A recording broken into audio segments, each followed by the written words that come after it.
नमस्कार, स्वागत है आपका बीटीवी न्यूज में। आपके साथ मैं हूं सना और आइए खबरों की शुरुआत से पहले एक नजर डाल लेते हैं हेडलाइंस पर। भीषण गर्मी में जल संकट से जूझ रहे रेलवे कॉलोनी प्रेम नगर के रहवासी, पानी की किल्लत से परेशान कॉलोनी वासियों में आक्रोश व्याप्त।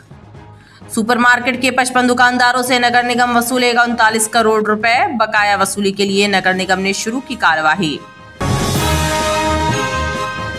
पाकिस्तान से आए रिफ्यूजियों को व्यवसाय करने के लिए सुपरमार्केट मालवीय चौक में टीन शेड नुमा दुकानें बनाकर दी गई थी, लेकिन व्यापारियों ने वहां पर पक्की दुकानें बना ली और अब नगर निगम को उनसे 39 करोड़ की वसूली करना है। इसी सिलसिले में व्यापारियों के दल ने निगम अधिकारियों से मिलकर राशि जमा करने की मोहलत मांगी है। सुपरमार्केट स्थित 55 दुकानों के संचालकों से नगर निगम को 39 करोड़ रुपए वसूलने हैं। राजस्व उपायुक्त पीएन संखेरे ने बताया कि पाकिस्तान से आए रिफ्यूजियों को व्यवसाय करने के लिए टीन शेड की दुकान बनाकर दी गई थी, लेकिन व्यापारियों ने पक्के निर्माण कर लिए और निगम में टैक्स भी जमा नहीं किया। 10 बाई 10 की कच्चे शेड बना के दिए गए थे उस समय, और उसके बाद इन व्यापारियों द्वारा आगे 10 बाई 10 और पीछे भी 10 बाई 10 की ज़मीन पर कब्जा करके निर्माण कर लिया। इसके संबंध में कई सालों से पत्राचार चल रहा है। शासन को फाइनल स्टेज में शासन ने निर्देश दिए कि इनको कलेक्टर गाइडलाइन की दर से भूमि का रेट लेकर के इनको नियमितीकरण कर दिया जाए और इन पे 25,000 रुपये पेनाल्टी लगाई जाए।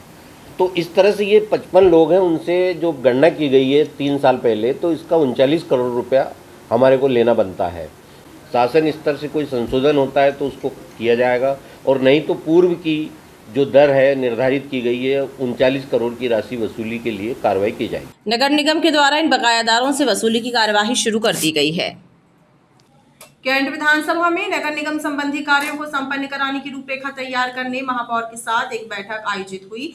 इसमें जल संकट दूर करने, सीवर लाइन कार्य समेत विकास कार्यों को पूरा कराए जाने पर मंथन हुआ।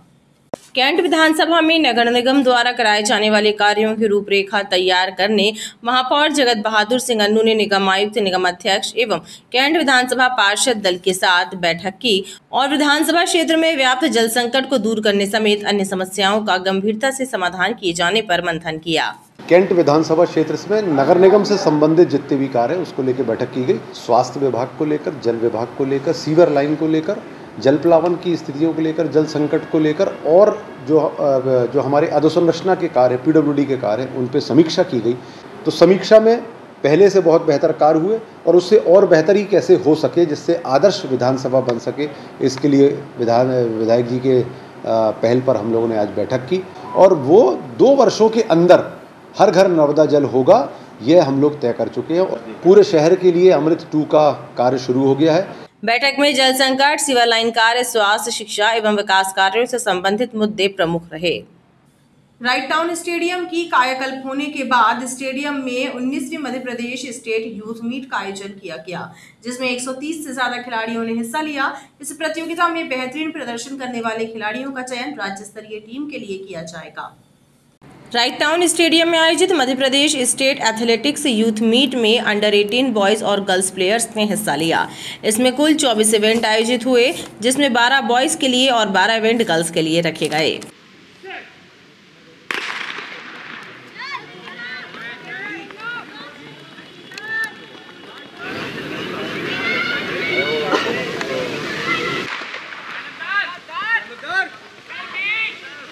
आयोजकों ने बताया कि इस टूर्नामेंट से उन्हें स्टेट टीम के प्लेयर्स मिलेंगे, जो आगामी दिनों में बिलासपुर में आयोजित होने वाली राष्ट्रीय यूथ एथलेटिक्स चैंपियनशिप में हिस्सा लेंगे। और ये पहला जो है टूर्नामेंट इस ग्राउंड का है, ये ऐतिहासिक पल है, और ये 18 वर्ष बालक बालिका यूथ गेम्स है। इसकी जो स्टेट की टीम है उसका चयन ये किया जा रहा है, और इसी महीने की 16, 17, 18 तारीख को बिलासपुर में राष्ट्रीय यूथ एथलेटिक गेम्स होने वाले, उसमें टीम पार्टिसिपेट करेगी। 19वीं Madhya Pradesh state youth meet है, बॉयज़ अंडर 18 और गर्ल्स अंडर 18 की, और इसमें 24 इवेंट हैं। 100, 200, 400 मीटर, 1000 मीटर और 5 kilometre race walk, long jump, high jump, javelin throw, यही गर्ल्स के और यही बॉयज़ के। उसमें से जो बच्चे सेलेक्ट होंगे वो 15, 16, 17 बिलासपुर में आयोजित है इसकी राष्ट्रीय यूथ एथलेटिक चैंपियनशिप, उसमें भाग लेंगे, मध्य प्रदेश का प्रतिनिधित्व करेंगे।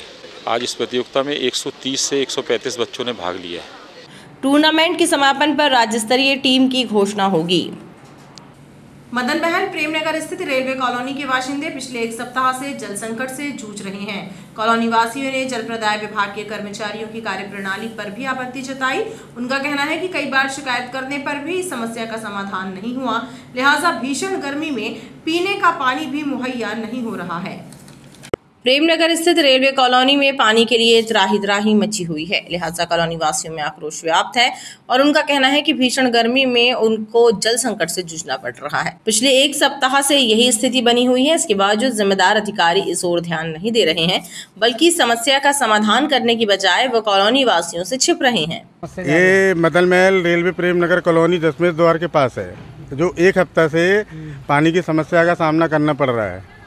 जो इस क्षेत्र का RW है राजकुमार गुप्ता, ठीक है ना, उसके बोलने पर भी कोई समस्या का समाधान नहीं हो रहा है। उसके कार्यालय जाओ तो ताला मार के किनारे चला जाता है, ठीक है ना, और आश्वासन बस मिलता है 1 टैंकर आ रहा, 2 टैंकर आ रहा, आप लोग को पानी मिलेगा, ठीक है ना। अब एक टैंकर में 30 लोग को पानी और हर एक के यहाँ 5-5 लोग की फैमिली है, तो पानी कैसे पुजेगा।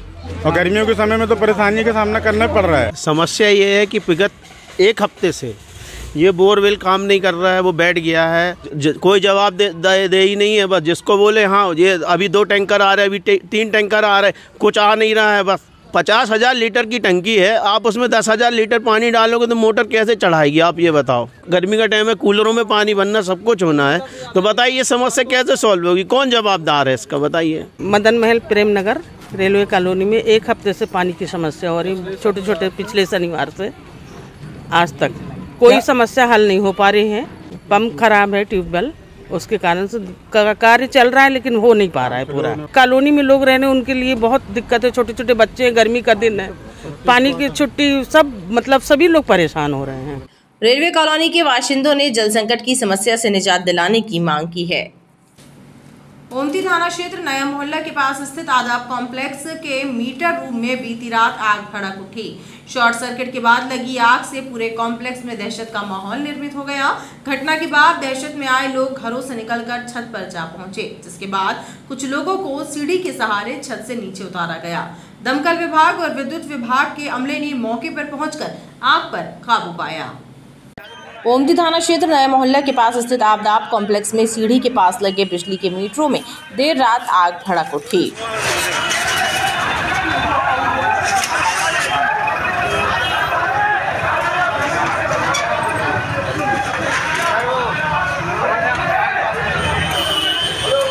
इस घटना से कॉम्प्लेक्स में रहने वाले नागरिकों और व्यवसायियों में दहशत का माहौल निर्मित हो गया। लोग अपने घरों से निकलकर छत पर जा पहुंचे। घटना के बाद छत पर फंसी कुछ महिलाओं को सीढ़ी के सहारे नीचे उतारा गया। घटना की जानकारी मिलने के बाद दमकल विभाग और विद्युत विभाग का अमला मौके पर पहुंचा और मीटरों में लगी आग को बुझाया गया, जिसके बाद लोगों ने राहत की सांस ली। क्षेत्रीय नागरिकों ने बताया कि आदाब कॉम्प्लेक्स में कुल 24 फ्लैट्स हैं, जिनके मीटर सीढ़ी के नीचे एक साथ लगे हुए हैं, जहां संभवतः शॉर्ट सर्किट के बाद आग लग गई, जिससे पूरे कॉम्प्लेक्स में धुआं भर गया। दमकल विभाग और विद्युत विभाग का अमला समय रहते मौके पर पहुंच गया, जिससे बड़ा हादसा टल गया। थाना क्षेत्र में आदाब कॉम्प्लेक्स नाम का एक अपार्टमेंट है, जिसमें 24 फ्लैट हैं और ये व्यस्तम मार्ग में स्थित है ये फ्लैट। और यहाँ पे अचानक मीटरों में आग लग गई और सीढ़ी के पास जो है बहुत सारे मीटरों का एकदम जमघट लगा हुआ है, जहाँ से जो है अचानक आग लगने से लोग घबरा गए। और इसके बाद जो है इतना धुआं निकला कि लोगों को बचाने के लिए जो लोग घुस रहे थे सबका दम घुटने लगा और जनहानि से तो बच गया, लेकिन आने वाले समय में कभी ये दुर्घटना हुई तो बहुत लोगों की जान को खतरा है। इसलिए जो है इसके लिए उचित कदम उठाया जाए। और इलेक्ट्रिसिटी बोर्ड से हुआ है तो ये इनको जो भी रीडिंग लेने आते हैं लोगों को वहाँ बताना चाहिए कि भाई इतने सारे मीटर एक जगह लगे हुए हैं। यहाँ 24 फ्लैट हैं और 24 फ्लैट के लोगों में नीचे मीटर है और इसमें आग लग गई, जिससे सारे फ्लैट वाले छतों पे चले गए। और कृपा करके इसके लिए ऑब्जेक्शन उठाया जाए कि मीटर यहाँ से हटाया जाए, नहीं कभी भी बहुत बड़ी घटना हो सकती है यहाँ। इस घटना के बाद काफी देर तक लोगों में दहशत का माहौल निर्मित रहा और क्षेत्र में अफरा तफरी मची रही। ओमती थाना क्षेत्र के एक निजी अस्पताल में इलाज के लिए भर्ती की गई एक महिला की मौत के बाद परिजनों ने जमकर हंगामा किया। परिजनों ने आरोप लगाया कि महिला के इलाज में लापरवाही बरती गई। घटना की जानकारी लगते ही ओमती थाने का बल और पुलिस अधिकारी मौके पर पहुंचे। पुलिस ने आक्रोशित परिजनों से बातचीत की और मामले को शांत कराया। पुलिस ने परिजनों की शिकायत पर मामले की जाँच शुरू कर दी है। ओमती थाना क्षेत्र भंवरताल उद्यान के पास स्थित मार्बल सिटी अस्पताल में इलाज के लिए भर्ती की गई शेखपुरा निवासी 70 वर्षीय गफूरन बी की इलाज के दौरान मौत हो गई। महिला की मौत के बाद उनके परिजन आक्रोशित हो गए। उन्होंने अस्पताल में हंगामा शुरू कर दिया और एक कर्मचारी से मारपीट भी कर दी। परिजनों ने आरोप लगाया कि अस्पताल में महिला के इलाज में लापरवाही बरती गई है, जिससे उनकी जान चली गई। शेखपुरा बेटोनी से लेके आए थे दूसरे डॉक्टर के यहाँ, तो उन्होंने यहाँ पर बोला कि सोनोग्राफी होगी। सोनोग्राफी के लिए आए, इनको 5:30 बजे इनकी सोनोग्राफी हुई। सोनोग्राफी के बाद इनको जब लेके आए बाहर, तो अच्छी खासी थी, बात कर रही थी कि मेरे को घर ले चलो। मेरे से बोला गया आप दवाई लेके आइए। मेरे को दवाई लेने जैसे ही नीचे भेजा, मैं दवाई लेने गया वहाँ। ठीक है, मैं जैसे ही दवा लेके आया तो देखा यहाँ क्या, ये 3-4 कंपाउंडर थे जो हमारी अम्मी को पंपिंग कर रहे थे। मैंने भाई क्या हो गया? कहने लगे वो कुछ नहीं, थोड़ा सा दर्द हो गया था, इस वजह से कुछ नहीं हुआ। तो दवा में जो हाथ में लिया था, मैंने गुस्से में पूरी दवा फेंक दी। ये अब ये दवा बची का, पंपिंग किस समय होती है? मैंने कहा भाई पंपिंग आखिरी समय जब सांस ना हो रही है, पल्स ना लौट रही हो तो होती है। बस इतनी बात थी। उसके बाद मैंने उससे सीनियर डॉक्टर से बोला, गले मैं आपको यही तो समझा रहा था कि पैकेज में ये है, दुनिया भर की। वो बात करने लगा, उनसे बोल रहे इधर सीनियर डॉक्टर कौन था यहाँ? कहले कोई नहीं है डॉक्टर ये सभी डॉक्टर हैं। जिसमें वहाँ पर टोटल कंपाउंडर थे, 4-5 कंपाउंडर। कुल मिला के टोटल लापरवाही बरती गई है। अगर वक्त और समय पर अगर सीनियर डॉक्टर आ जाता तो आज हमारी अम्मी हमारे साथ हो। मामले की जानकारी लगते ही ओमती थाना पुलिस अस्पताल पहुंची। पुलिस ने आक्रोशित परिजनों से बातचीत की और मामले को शांत कराया। मृतका के परिजनों ने पुलिस को लिखित शिकायत दी है, जिसकी जांच की जा रही है। मार्बल सिटी हॉस्पिटल में एक शेखपुरा भटौनी निवासी गफूरन बी इनकी डेथ हो गई थी। बताया गया हार्ट अटैक से डेथ हुई है। परिजन उसमें आक्रोशित थे, तो मामला अभी देखने आए थे। शांति है, उनको ले जाया जा रहा है। अभी इनने शिकायत दी है, उस पर जांच करेंगे इस पर कि डेथ में लापरवाही अगर की गई है तो जांच करेंगे। इस घटना को लेकर अस्पताल में देर तक हंगामा चलता रहा। पुलिस की समझाइश के बाद मामला शांत हुआ।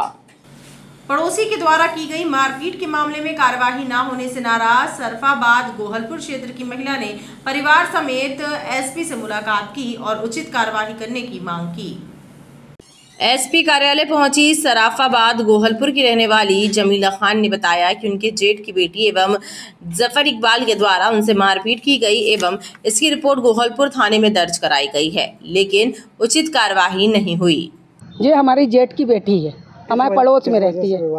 ये आज दिन लड़ाई थूक दी है सर, अपन बोलो तो लड़ाई करते हैं। हमारे जी चले जाते हैं तो मारते हैं। हमारे बच्चों को ऐसा मारे, हमारे बच्चे की उंगली टूट गई और एक्सरा उतरा विक्टोरिया हॉस्पिटल में। हमको मारे, पूरी चूड़ी गप गई और इतनी गंदी गाली गलौज करेंगे। 4 दिन हो गए सर, हमारा जीना हराम हो गया है। बड़ी खेरमाई मंदिर के पास नर्मदा मैदान में एक किन्नर संत के साथ चैन स्नैचिंग एवं चाकूबाजी की घटना सामने आई है।